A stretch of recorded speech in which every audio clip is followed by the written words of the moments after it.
முடிஞ்சு எல்லாருக்கும் ஒரு பெரும் பயம் என்ன அப்படின்னா பிரசவம் தான். பரிச்சயம் இல்லாத ஒண்ணு இப்ப வரைக்கும் பார்க்காத ஒண்ண பார்த்தா நமக்கு ஒரு பயம் வரும்ல, அந்த பயம் எனக்கும் இருந்தது. 3 வழிதான் வரும், பிள்ளை பிறந்துரும்னாங்க. அதுக்குத்தான் இப்ப மிஷின்லாம் வந்திருக்குன்னு அவங்களுக்குள்ளேயும் பேசிக்கிட்டாங்க. பயப்படக்கூடாது என்ன அப்படின்னு நம்மகிட்ட சொன்னாங்க.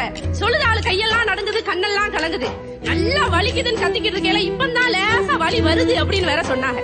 அங்க இருந்து எந்திரிச்சு வந்த எங்க ஆச்சி என் நெத்தியில குலசாமி திருநீரை பூசி விட்டுட்டு சொன்னா, பொம்பளை பழிக்குதான் பயப்படணும், புலிக்கும் பயப்படக்கூடாது, இந்த வலிக்கும் பயப்படக்கூடாது. ஆச்சிட்ட வரலாம் நான் போய் கேட்டேன், தாத்தா உன்னை ஏன்டின்னு கூப்பிடுதாரு, எதுக்கு அது உனக்கு மரியாதை குறைவா தெரியலையான்னு கேட்டேன்.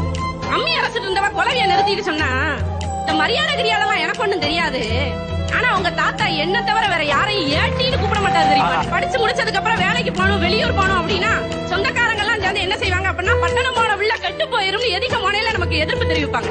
எங்க கிளவி சொன்ன ஒரு வார்த்தை, வெளியூர் போறியா, வேலைக்கு போறியா, போயிட்டு வா, போயிட்டு வா, ஓ முண்டி ஓ கையிலன்னு சொன்ன.